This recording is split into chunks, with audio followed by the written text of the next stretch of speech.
হরে কৃষ্ণ। আজ আমরা শ্রীমদ্ ভগবদ গীতা নবম অধ্যায় শ্লোক সংখ্যা 12 অধ্যয়ন করব। আজ বিশেষ দিন, শুভ কামিকা একাদশীর উপবাস, পবিত্র দিন। এই পবিত্র দিনে ভগবান শ্রীকৃষ্ণের মুখনিসৃত বাণী শ্রীমদ্ ভগবদ গীতা উপদেশ আমরা শ্রবণ করব, অধ্যয়ন করব, আলোচনা করব। এই শ্লোকটি আপনারা সকলে মনোযোগিতার সঙ্গে এই শ্লোকটি দেখুন, অধ্যয়ন সকলেই একসাথে হচ্ছে। মোঘাসামোঘ কর্মাণো মোঘ জ্ঞানাবিচেতসঃ রাক্ষসীমাসুরীম চৈব প্রকৃতিম মোহিনীম শ্রিতঃ। মোঘ কর্মাণো মোঘ জ্ঞানাবিচেতসঃ রাক্ষসীমাসুরীম চৈব প্রকৃতিম মোহিনীম শ্রিতাঃ। মোঘাসামোঘ কর্মাণো মোঘ জ্ঞানাবিচেতসঃ রাক্ষসীমাসুরীম চৈব প্রকৃতিম মোহিনীম শ্রিতাঃ। এই শ্লোকের অনুবাদ এবং তাৎপর্য শিল প্রভুপাদ কৃত। শিল প্রভুপাদ কি জয়। অনুবাদ: এভাবে যারা মহাচ্ছন্ন হয়েছে তারা রাক্ষসী ও আসরী ভাবের প্রতি আকৃষ্ট হয়। সেই মহাচ্ছন্ন অবস্থায় তাদের মুক্তি লাভের আশা, তাদের সকাম কর্ম এবং জ্ঞানের প্রয়াস সমস্তই ব্যর্থ হয়। সুন্দর বর্ণনা করছেন এখানে ভগবান শ্রীকৃষ্ণ, যে 11 নম্বর শ্লোকটি বলেছেন যে যারা মূঢ়, যারা ভগবানের এই দ্বিভুজ মুরলীধর শ্যাম সুন্দর রূপকে মানে না। আচ্ছা, যদি কেউ না মানে তাহলে তাদের কি হয়? তো তাদের সম্বন্ধে এখানে বলা আছে, যদি যারা না মানে তাদের ফল কি? হ্যাঁ, তাদের মোঘ জ্ঞানা, মোঘ আশা, হ্যাঁ, মোঘ মোঘ কর্ম। যে যারা ভগবান শ্রীকৃষ্ণের যে সমস্ত দুরাত্মা ব্যক্তি, দুরাত্মা তাদেরকে, হ্যাঁ, রাক্ষসী আসুরী, রাক্ষসী আর আসুরী, যারা যে সমস্ত দুরাত্মারা মহাচ্ছন্ন হয়ে ভগবানের শ্রীকৃষ্ণের রূপকে অবজ্ঞা করে। অবজ্ঞার ক্যাটাগরি আছে। কে কিভাবে অবজ্ঞা করে? জ্ঞানীরা, কর্মীরা, হ্যাঁ। তো তাদের যে ধারণা ভগবানের প্রতি, তাদের পরিণতির কথা এই 12 নম্বর শ্লোকে বলা হচ্ছে। তারা কি? তারা রাক্ষসী আর আসুরী মনোভাবের, মানে নাস্তিক মনোভাবের প্রতি তারা আকৃষ্ট থাকে সবসময়। তাই যেহেতু তারা ভগবানের প্রতি নাস্তিক ভাবাপন্ন, আসুরী এবং রাক্ষসী ভাবের দ্বারা প্রভাবিত, তাই তারা যা কিছু করে, তাদের কর্ম, তাদের জ্ঞান, তাদের মুক্তি লাভের আশা সবকিছুই ব্যর্থতায় পর্যবসিত হয়। আমরা তাৎপর্য করব। তাৎপর্য: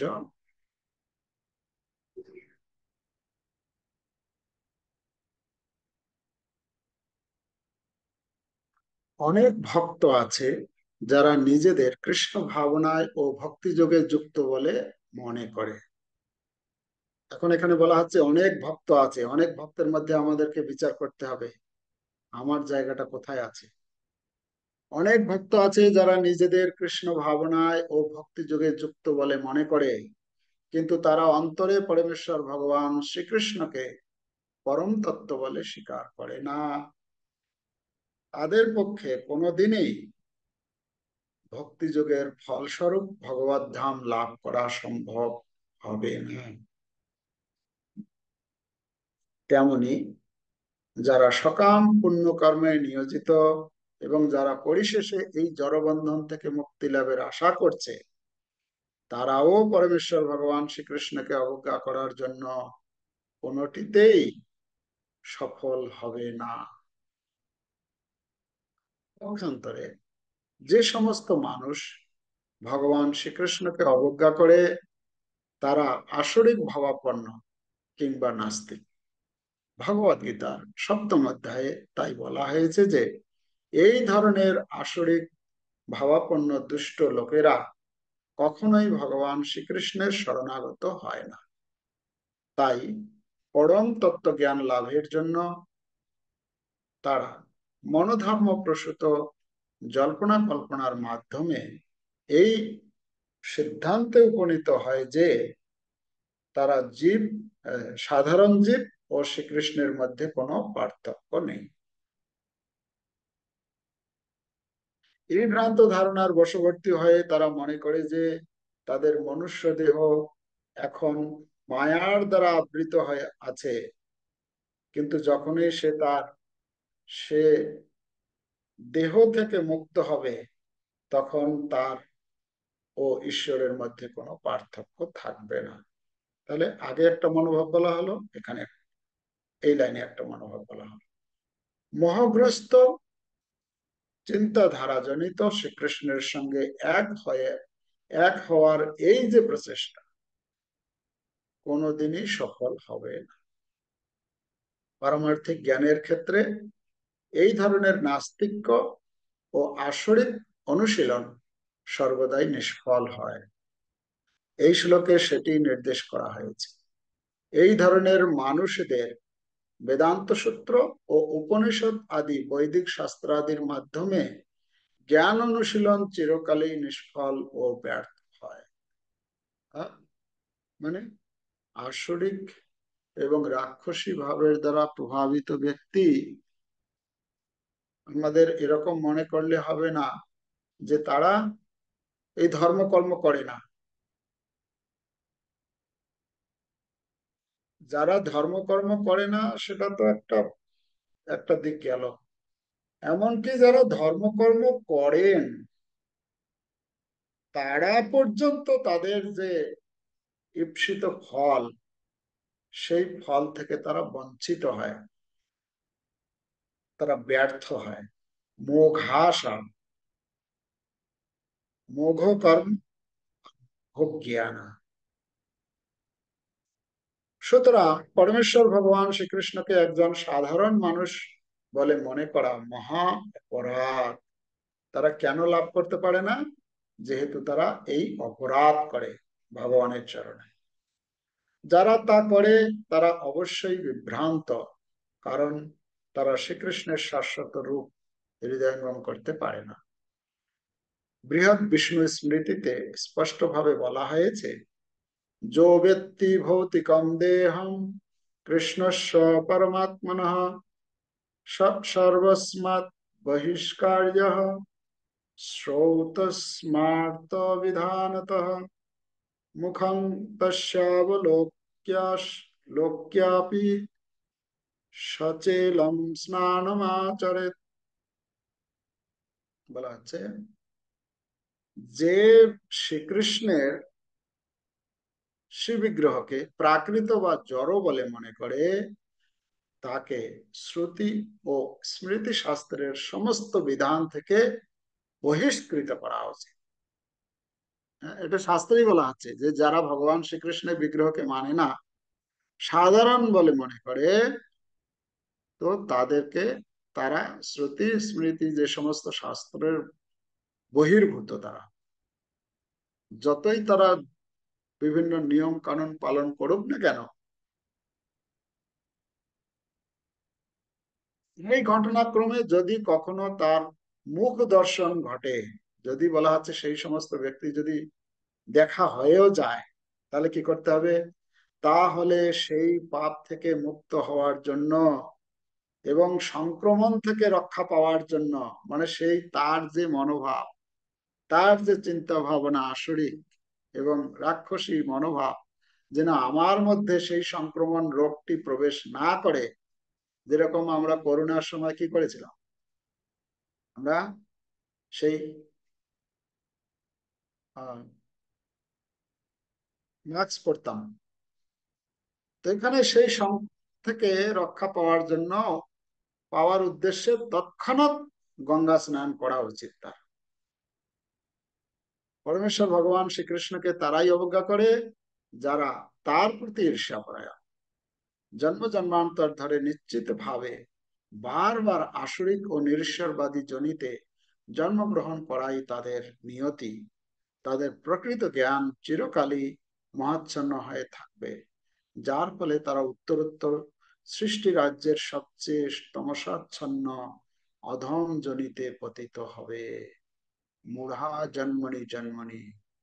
হ্যাঁ, ভগবদ গীতা ভগবান সপ্তম অধ্যায় বলছে, সপ্তদশ অধ্যায় বলছে যে এই সমস্ত ব্যক্তিরা যারা ভগবানকে ভগবান বলে মানেন না, শ্রীকৃষ্ণকে ভগবান বলে মানেন না, সাধারণ জীব বলে মনে করেন। এখানে দুটো কথা বলছেন। কি কি? যারা দুরাত্মা, তাৎপর্যের যে আমরা বিষয় দেখি, প্রপাত তুলে ধরেছেন যে যারা নিজেদের কৃষ্ণ ভাবনা ও ভক্তি যোগে যুক্ত বলে মনে করে, এটা প্রথম পয়েন্ট দিয়েছেন। কিন্তু মানে ভক্তিযোগ অনুশীলন করছে, কিন্তু অন্তর থেকে পরমেশ্বর ভগবান শ্রীকৃষ্ণকে তারা পরম তত্ত্ব বলে স্বীকার করছে না। যে ভগবানে যে হচ্ছেন সমস্ত কিছুর মালিক, তিনি বাঁচালে বাঁচাতে পারেন, মারলে মারতে পারেন, তিনি সমগ্র জগৎকে পরিচালনা করছেন, তিনি আমাকেও পরিচালনা করছেন, আমারও ভরণ পোষণ করছেন, আমার পরিবারের ভরণ পোষণ করছেন, সবকিছু করছেন। তিনি হচ্ছেন পরম তত্ত্ব। এটা যারা স্বীকার করেন না, আর কে না, যারা পুণ্য কর্মে নিয়োজিত থেকে চরমে মুক্তি লাভ করতে চায়, কিন্তু পরমেশ্বর ভগবান শ্রীকৃষ্ণকে উপহাস করে, তারাও কোনোদিন সফল হবে না। প্রথম পয়েন্ট দিয়েছেন শিল প্রভুপাদ। তাদেরকে কি বলা হচ্ছে? তারা যদিও তারা যদিও দেখা যায় যে পুণ্যকর্ম ধর্মীয় কার্য করছে বা ভগবত ভক্তির অনুশীলন করতে দেখা যায়, কিন্তু তা হলেও তাদেরকে কি বলা হচ্ছে এখানে? তাদেরকে বলা হচ্ছে দুরাত্মা। হ্যাঁ? তো আমার কি ভগবানের প্রতি পূর্ণ ভরসা আছে?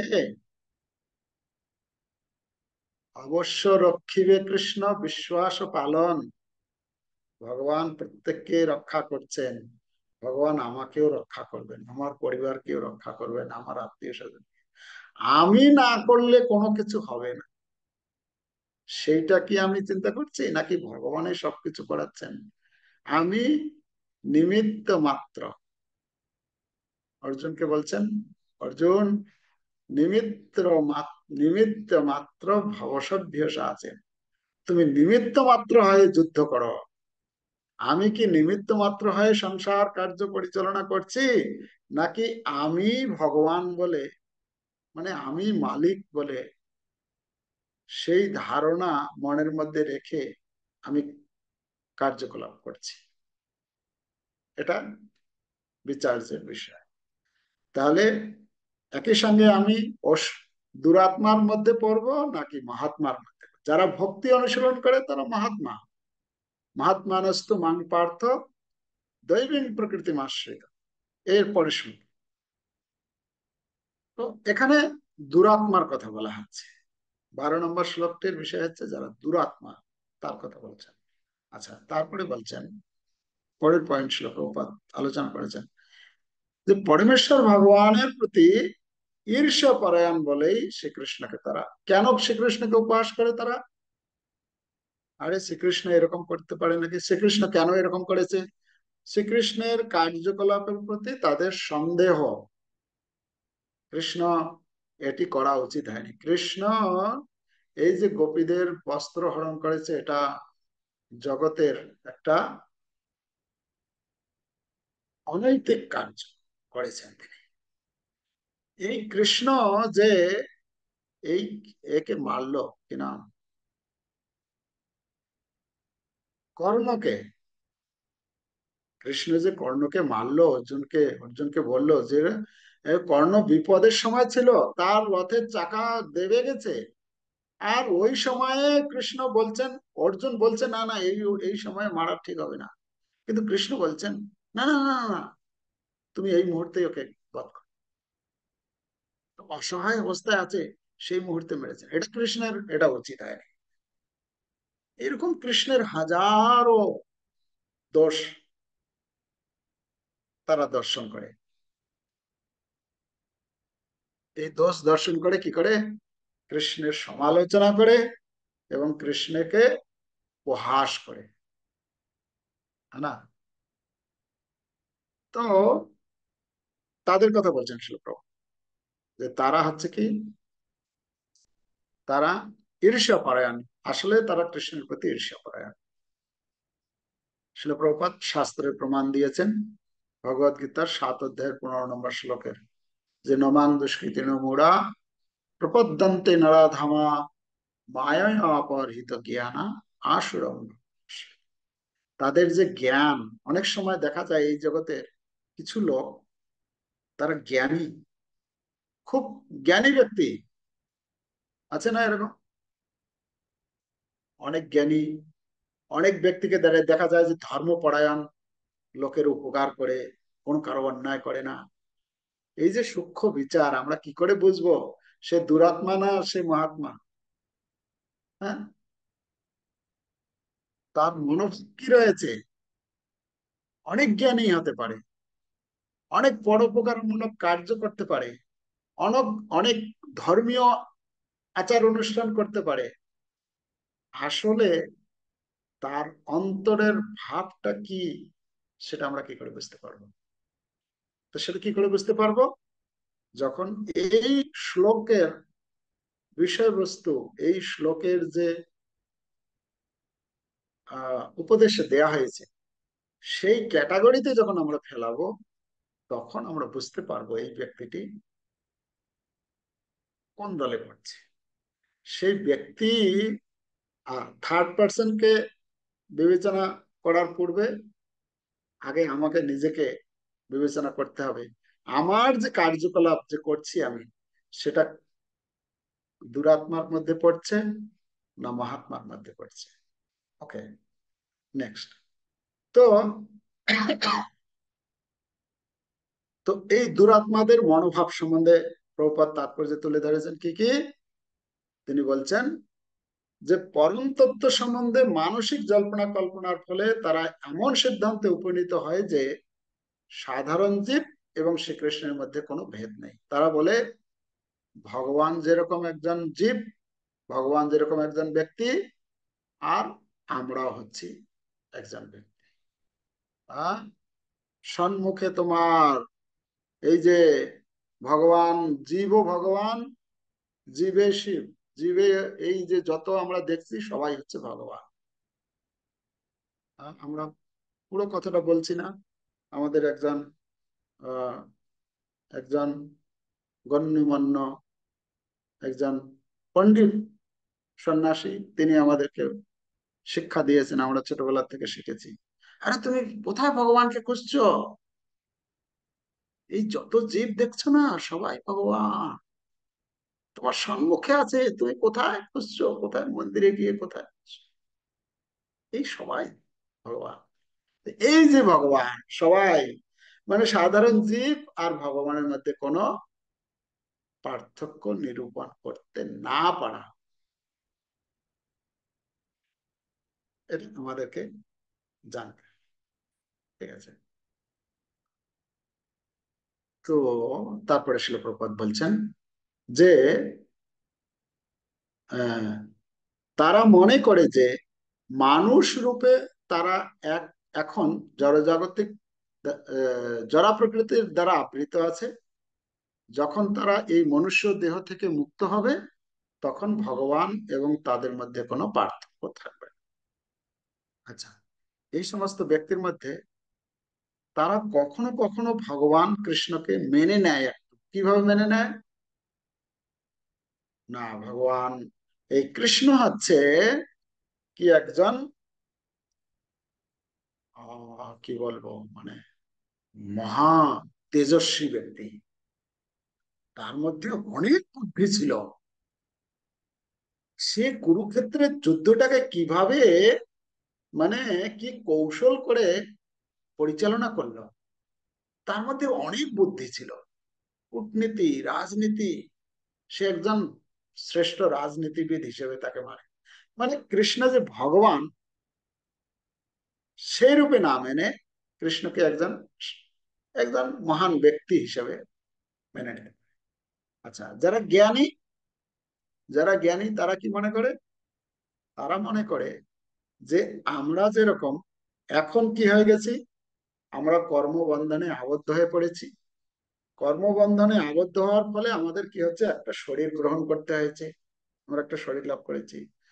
যখন আমরা এই কর্মবন্ধন থেকে মুক্ত হয়ে যাব, মানে এই শরীরটা যখন আমার ছেড়ে দেব, তখন আমি কি হয়ে যাব? আমিও ভগবান হয়ে যাব। ঠিক আছে?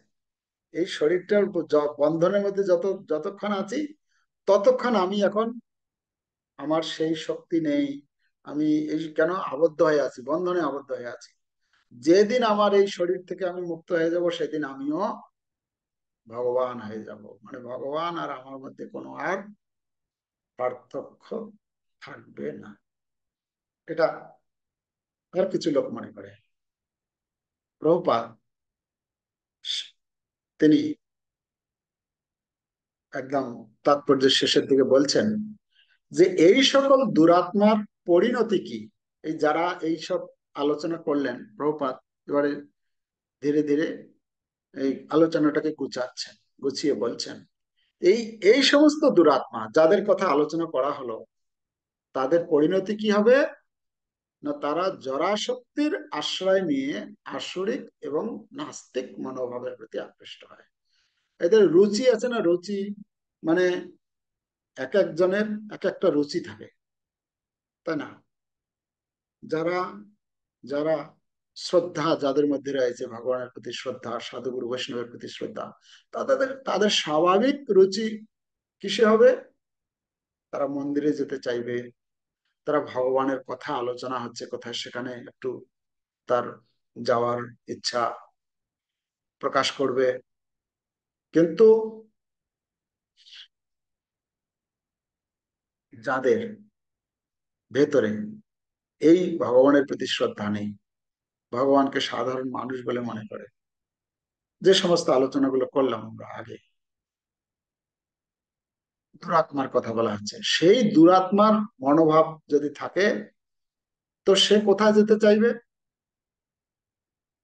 কোথায় যেতে চাইবে? সে মন্দিরে যেতে চাইবে না।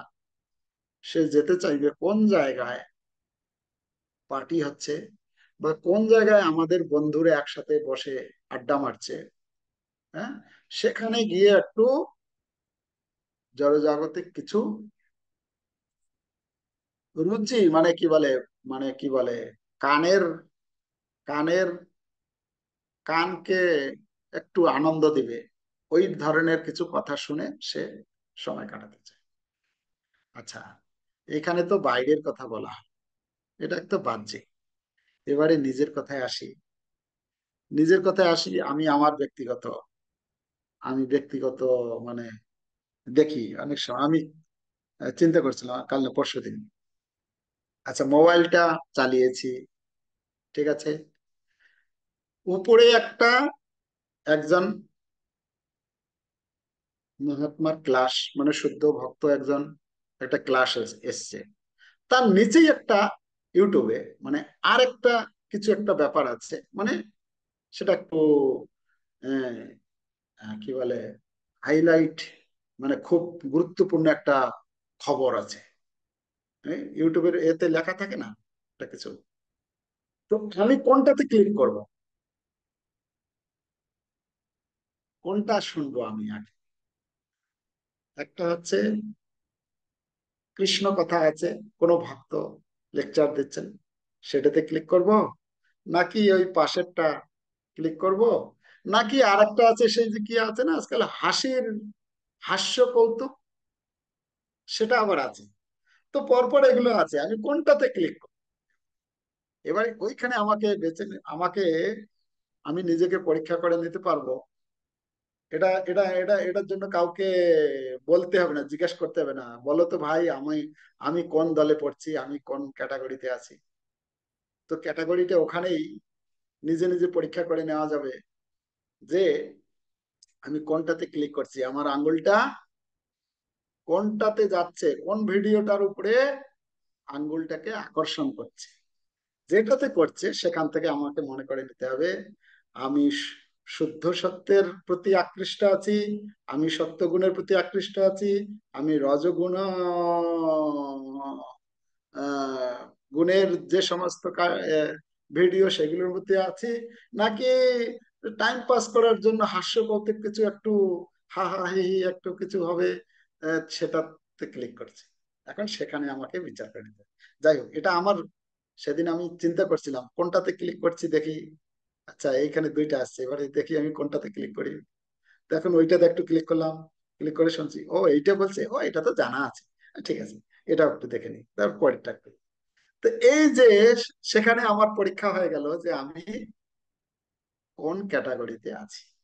ঠিক আছে, এই ভগবত ভক্তির এই সমস্ত বিষয় কিন্তু প্র্যাকটিক্যাল, এগুলো কিন্তু প্রত্যক্ষ, এগুলো এরকম না যে শাস্ত্রে বলা হয়েছে ওটা শোনার জন্য, ঠিক আছে, এরকম নয়, এটা প্রতি মুহূর্তে আমাদের ব্যবহারিক প্রয়োগের জন্য।